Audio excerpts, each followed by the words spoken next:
Okay, so you want to own a data center. Find some land, build a big warehouse, fill it with servers, and let companies pay you to use them. Money flows in. Simple, except it is not simple. Not even a little bit. And the people who walked into this business thinking it was simple have spent the last decade either quietly exiting at a loss or watching their carefully constructed financial models collapse under the weight of an electricity bill they did not see coming. Here is what a data center actually is. Forget the image of a room full of blinking computers. A modern data center is, at its core, an industrial power conversion machine. It takes electricity from the grid, converts it into computing power, generates enormous amounts of heat as a byproduct, removes that heat with cooling systems the size of aircraft hangars, and then does it all over again 24 hours a day, 365 days a year, without stopping. The computers inside are almost secondary. The real product is reliable, uninterrupted power delivery at a massive scale. That distinction is not a technicality. It is the entire business. So before you spend a single dollar, before you hire an architect or call a real estate broker, you need to answer one question that has nothing to do with buildings or servers. You need to ask, can I get enough electricity? Because without the answer being yes, nothing else matters. Here is why that question is harder than it sounds. When a data center needs power, it does not just plug into the wall. It connects to the electrical grid through a substation, which is a large piece of infrastructure that steps high-voltage electricity down to a level the building can use. In major data center markets in the United States, like Northern Virginia, which is the largest data center market on Earth and handles something like 70% of the world's internet traffic, the wait to get a new substation connection approved and built can take 5 to 7 years.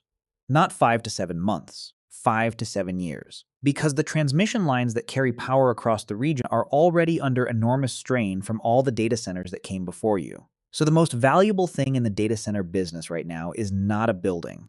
It is not a server. It is a piece of paper that says a utility company has agreed to give you megawatts of power and has given you a date when that power will be available. That document is called a utility interconnection agreement. And in some markets, it is worth more than the land it sits on. This is why smart developers have started doing something called land banking, buying parcels in regions where power is available, locking in grid connections early, and sitting on the land for years. A parcel might cost $10 to $15 million, but the grid connection that comes with it, already approved and in queue, can make that land worth 3 to 4 times as much to a competitor who waited too long. Now let us talk about where to build, because location in the data center world operates nothing like location in any other real estate business. In a normal real estate business, you want to be where your customers are. In the data center business, you want to be where the electricity is cheap, the fiber connections are dense, the taxes are low, and the weather is cold. Those factors together determine whether you will ever make money. The cheapest land in the country is not in Virginia or Texas or Arizona. It is in rural areas with no infrastructure whatsoever. And that cheap land will destroy your economics before you ever open the doors, because you will spend tens of millions of dollars building your own fiber connections, your own substations, your own utility infrastructure, and your own roads just to make the site functional. The states that have attracted the most data center development have done so not because of cheap land, but because of cheap power and favorable tax policy. Virginia eliminated the sales tax on data center equipment purchases, which on a $100 million server purchase saves you $7 or $8 million in a single transaction. States like Nevada and Oregon have offered similar incentives. Meanwhile, electricity prices in the Pacific Northwest, where hydropower is abundant, have historically run around 4 to 5 cents per kilowatt hour, compared to 12 to 15 cents in the Mid-Atlantic region. For a facility using 50 megawatts of power, that difference in electricity price alone is worth tens of millions of dollars every single year. Now let us talk about what it actually costs to build one of these things. If you are thinking of a data center as a warehouse, stop. A data center is not a warehouse. In a standard warehouse, the building itself, the concrete, the steel frame, the roof represents about 80% of what you spend. In a data center, the building shell is roughly 15 to 20% of your total cost. The other 80 to 85% goes into electrical systems, cooling systems, backup power, and network infrastructure. You are not really building a building. You are building a power plant that happens to have a roof. The numbers here are not small. A mid-sized data center, say one that delivers 10 megawatts of power to customer equipment, will cost somewhere between $80 million and $120 million to build. A larger facility delivering 50 megawatts might cost $400 to $600 million. And an AI-optimized facility built to handle the dense power requirements of modern artificial intelligence hardware can run to $14 million or more per megawatt of capacity, meaning a 100-megawatt AI campus could cost over $1.5 billion before a single customer ever moves in. Let us break down where the money goes. The electrical systems eat the largest share, typically 40 to 50% of total construction cost. This includes the substation on your property, the transformers that step voltage down to usable levels, the switchgear that routes power through the building, and the uninterruptible power supply systems, which are massive battery banks that keep the lights on for 10 to 30 seconds during a grid outage while the backup generators spin up. Those generators, diesel-powered, industrial-scale machines, sit outside the building and can run the entire facility for 24 to 72 hours on stored fuel. They represent another significant line item. And all of this redundant electrical infrastructure exists for one reason: because a customer whose business goes offline for 30 seconds can sue you. The cooling systems take another 15 to 20%. Every server in your building converts electricity into heat. All of it. 100% of the electrical energy your customers use comes out the other side as heat. And if you do not remove that heat continuously, the servers destroy themselves within minutes. Traditional cooling uses large air conditioning units that pump chilled air under raised floors and through server rows. More modern facilities pump chilled water through pipes to heat exchangers inside the data hall. And the newest high-density facilities, especially those built for artificial intelligence workloads, are moving toward liquid cooling systems that pipe coolant directly to the chips on the servers. Because air simply cannot move heat fast enough when a single rack of AI hardware is drawing 60, 80, or 120 kilowatts of power. The building shell, by the time you have added reinforced concrete floors capable of supporting server cabinets that weigh as much as a small car, fire suppression systems, security infrastructure including biometric access controls and camera systems, and a finished interior, takes another 20 to 30% of your budget. And then there are the fiber connections. Running underground conduit from multiple directions, connecting to multiple carriers, ensuring that there is no single cable whose accidental severing can take your entire facility offline. You have spent all of this money, and you have not made a single dollar yet. This is where most people underestimate the data center business. They see the construction cost and think that is the risk. The construction cost is not the risk. The construction cost is just the price of entry. The real risk begins the moment you open the doors and start trying to fill the building. A data center that sits empty is a financial disaster in slow motion. You have borrowed money at some interest rate, currently for large infrastructure projects, somewhere in the range of 6 to 8% per year, to build a facility that costs hundreds of millions of dollars. The interest on that debt does not wait for customers to arrive. It accrues every single month. A $100 million project at 7% interest costs $7 million a year in interest expense alone, even if nobody has moved a single server into your building. So the urgency of filling that building is enormous. And this is where the business model, what you are actually selling, becomes critically important. There are a few different ways to sell data center space, and they produce very different economics. The simplest model is called retail colocation.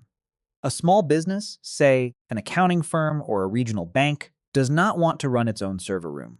It pays you to put its servers in your building, in a locked cage or a dedicated cabinet, and you provide the power, cooling, and physical security around it. You might charge this customer somewhere between $100 and $200 per kilowatt of power per month. On a single cabinet drawing 5 kilowatts, that is $500 to $1,000 a month. Multiplied across hundreds of customers, this model generates very high revenue per square foot. But it also requires a large sales team to find and sign all those small customers. And those customers tend to leave more often than large ones. The second model is wholesale colocation, or what the industry calls hyperscale leasing. Here, instead of selling to hundreds of small businesses, you sign a single contract with a massive company. Amazon Web Services, Microsoft Azure, Google Cloud, or Meta, and that company leases an entire building or a very large portion of one for 10 to 15 years. The revenue per kilowatt is lower in this model, sometimes as little as $80 to $110 per kilowatt per month. But the revenue predictability is extraordinary. A signed 15-year lease with Microsoft is effectively a guaranteed income stream for the next decade and a half. You can take that contract to a bank and use it to finance your next building at a lower interest rate because the bank can see exactly how much money is going to flow in. This is what makes long-term contracts the most valuable asset in the data center business. They are not just contracts, they are financing instruments. A facility with 10 years of signed revenue from creditworthy tenants can borrow money at rates a half to a full percent lower than a facility with empty space. And on a billion-dollar project, a 0.5% reduction in borrowing costs saves $5 million a year. If you are enjoying this breakdown of how the data center business actually works, do subscribe to the channel and give this video a like. It genuinely helps more people find this content. But the contract model carries a hidden danger that most people do not see until it is too late.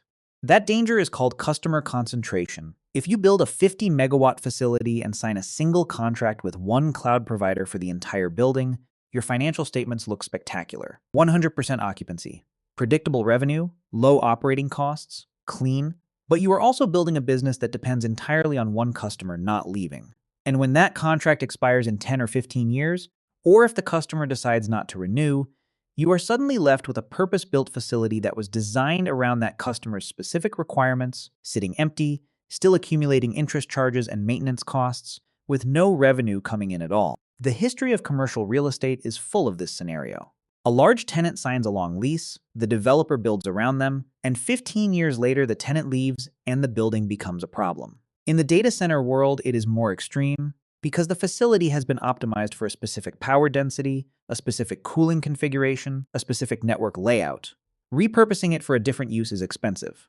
The opposite approach, many small customers across many industries, protects you from any single departure, destroying the business. But more customers means more salespeople, more billing complexity, shorter lease terms, and higher churn. Operating expenses are higher, and you are constantly refilling space that keeps turning over. Most successful operators end up with a hybrid, a core of large anchor tenants for revenue stability, surrounded by smaller tenants for margin and diversity. Now let us talk about what keeps you awake at night when you own one of these things. The electricity bill. Power is not a minor operating cost in a data center. In most facilities, electricity accounts for somewhere between 60 and 80% of total ongoing operating expenses. And that expense is driven not just by how much power your customers use, but by how efficiently your building converts grid power into computing power. The industry measures this with a metric called power usage effectiveness, or PUEE. The calculation is simple. You take the total power flowing into the building and divide it by the power that actually reaches the customer equipment. A perfect facility, one where every watt of incoming electricity goes directly to compute, with zero losses, would have a PU of 1.0. That does not exist in the real world.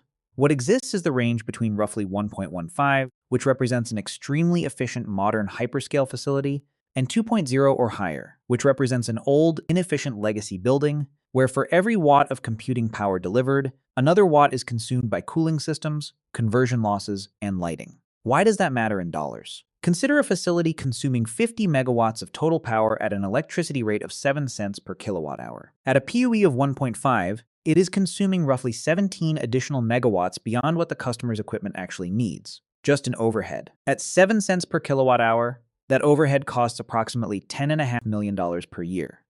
Bring that PU down to 1.2 through better cooling systems and power management, and the overhead drops to 10 megawatts, saving about $5 million annually. That $5 million goes straight to the bottom line. The electricity bill is not a utility expense. It is the single most important lever in the entire business. Now, about the AI revolution that everyone is talking about. Artificial intelligence has fundamentally changed the economics of building data centers, and not necessarily in the direction you might expect. The demand is real, enormous, historically unprecedented demand for computing capacity. But the demand comes with requirements that are dramatically more expensive to meet than anything the industry has dealt with before. A traditional server cabinet in a standard enterprise data center draws somewhere between 5 and 10 kilowatts of power. A cabinet full of NVIDIA H100 graphics processing units, the chips used to train large AI models, draws 40 to 60 kilowatts, and newer architectures pushing past 100 kilowatts per cabinet. That is not just more power. That is a completely different class of infrastructure problem. At 40 kilowatts per cabinet, air cooling stops working. Air simply cannot absorb and remove heat fast enough. You need liquid cooling, pipes running to each server, carrying chilled water, or a specialized coolant directly to the chips themselves. The infrastructure for this is expensive to install, expensive to maintain, and requires modifications to the building structure because high-density AI cabinets weigh far more than standard servers, and standard raised data center floors were not built to hold them. The result is that building a data center specifically designed for AI workloads costs dramatically more per megawatt than building a standard enterprise facility. We are talking about $14 to $20 million per megawatt for an AI-optimized building, compared to $8 to $12 million for a conventional one. But here is the other side of the equation. The revenue per kilowatt for AI-grade capacity is also dramatically higher. Operators have been signing AI workload contracts at prices significantly above standard wholesale rates because the customers, the major AI companies, need this infrastructure immediately and cannot build it fast enough themselves. The question that nobody can answer with certainty right now is whether the higher construction cost is justified by the higher revenue, and for how long. AI hardware generations are moving fast. The GPU that costs $400 million today and requires a specific cooling configuration might be obsolete in 3 years, replaced by something that needs a completely different infrastructure setup. Building a specialized AI facility today means betting that the revenue you earn in the next few years will more than cover the extra construction cost compared to a standard building. Most large operators are making that bet, but it is a bet. Let us run the numbers on what a mid-sized data center business actually looks like financially. Take a facility with 20 megawatts of customer-facing power capacity. You built it for roughly $200 million. You financed 70% of that, $140 million, with debt at 7% per year, which costs you $9,800,000 per year in interest. You financed the remaining $60 million with your own equity. If you can fill the building with wholesale colocation customers at an average of $100 per kilowatt per month, 20 megawatts of capacity would generate $24 million per year in power-related revenue. Add connectivity services, cross-connect fees, which are the physical cables that connect one customer's network to another inside your building and generate gross margins above 90%, and managed service fees, and a well-run facility might generate $28 to $32 million in total annual revenue at full occupancy. Now deduct operating costs. Your electricity bill for 20 megawatts at a PU of 1.3 and an electricity rate of 7 cents per kilowatt hour runs to approximately $16 million per year. Staff, maintenance, insurance, and property costs add another $3 to $4 million. So you are spending $19 to $20 million running the building and taking in $30 million, leaving $11 to $12 million in operating income before debt service. Subtract the $9,800,000 in annual interest, and you are left with roughly $1 to $2 million of net cash flow per year on a $200 million investment. That is a thin margin. It gets better as the debt gets paid down, and dramatically better if you can refinance into lower-cost debt when the building is fully occupied and generating stable cash flow. But it illustrates why utilization is everything in this business. Drop from 100% occupancy to 70% occupancy, and that $11 million in operating income shrinks to roughly $7 million, which barely covers your interest payments. Drop to 50% occupancy, and you have a problem. The single most valuable thing in the data center business is a full building on a long lease with a creditworthy customer.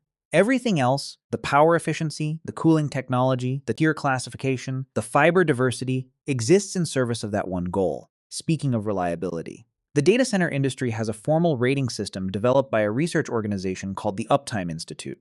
The tiers go from 1 to 4, describing how much redundancy exists in power and cooling. A Tier 1 facility has no backup systems. If any component fails, the building might go down. Nobody running critical business operations buys space there. A Tier 4 facility has complete redundancy across every system. 2 separate utility feeds, 2 independent power paths through the building, 2 independent cooling systems. Any single failure, anywhere, causes zero downtime. This is what major banks, cloud providers, and government agencies require. The cost difference between Tier 3 and Tier 4 adds $5 to $8 million per megawatt of capacity. On a 20 megawatt building, that is an additional $100 to $160 million. You had better be able to charge for that. And the reality is that many customers who demand Tier 4 on paper quietly accept Tier 3 when they see the price difference. Operators who have built out full Tier 4 capacity and failed to fill it at Tier 4 pricing rates have paid dearly for that miscalculation. Now let us talk about what happens when the model breaks. In the mid-2010s, a wave of developers built facilities in secondary markets, cities with cheap land and available power, but limited fiber and a small local customer base. They financed at low interest rates and modeled their lease-up timelines based on what was happening in primary markets like Northern Virginia and Silicon Valley. The demand did not follow.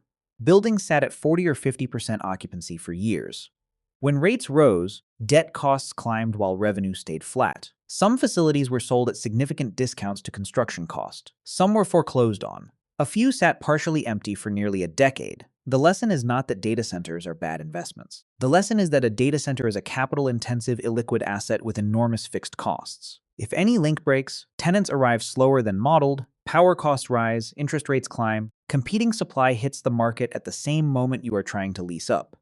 The economics can move from attractive to devastating with surprising speed. Before we get to where the whole industry is heading, here is something worth having in your back pocket. If this kind of real-world breakdown of how businesses actually work appeals to you, there is a detailed business guide available in the description and the first pinned comment. It covers the core financial frameworks that apply across industries like this one. The current moment in the data center industry is unlike anything the sector has experienced before. The demand being driven by artificial intelligence is not a normal demand cycle. The hyperscalers, Amazon, Microsoft, Google, Meta, have collectively committed to spending hundreds of billions of dollars on computing infrastructure over the next several years. Microsoft alone announced plans to spend $80 billion on data center construction in a single fiscal year. At those spending levels, the bottlenecks have shifted from customer demand to physical supply. The constraints right now are electricity and people. Electrical grid capacity is the hardest constraint. In Northern Virginia, some developers report waiting queues of 5 to 7 years for new utility connections, which means a company that decides today to build a new data center in the primary market cannot expect to have power flowing through it until well into the next decade. This has pushed development into secondary and tertiary markets, Midwest cities, parts of the Southeast, rural areas near hydropower, anywhere that power can be secured more quickly. The equipment shortage is also real. Large power transformers have lead times of 2 to 3 years from major manufacturers. Generator sets, switchgear, and liquid cooling systems are all backlogged. Developers who signed leases with hyperscale customers and then could not build fast enough because equipment was stuck in a manufacturing queue have found themselves contractually committed to delivering power they cannot yet produce. This is not a hypothetical. It has happened repeatedly. What this means for the economics is complicated. On the positive side, supply constraints allow existing data center operators with available capacity to charge premium rates. Companies that built and filled facilities before the AI demand wave hit are generating returns that looked impossible when they signed the original leases. On the negative side, anyone building now is doing so at construction costs dramatically higher than historical norms, both because of inflation in materials and labor, and because the AI-specific requirements push the build cost higher per megawatt. The fundamental financial equation has not changed. Revenue in minus electricity, minus maintenance, minus staff, minus debt service, minus a reserve for replacing equipment, that is what you actually make. Every variable can move against you at once. Electricity prices rise. Customers sign slower than modeled. Construction runs over budget. Interest rates climb.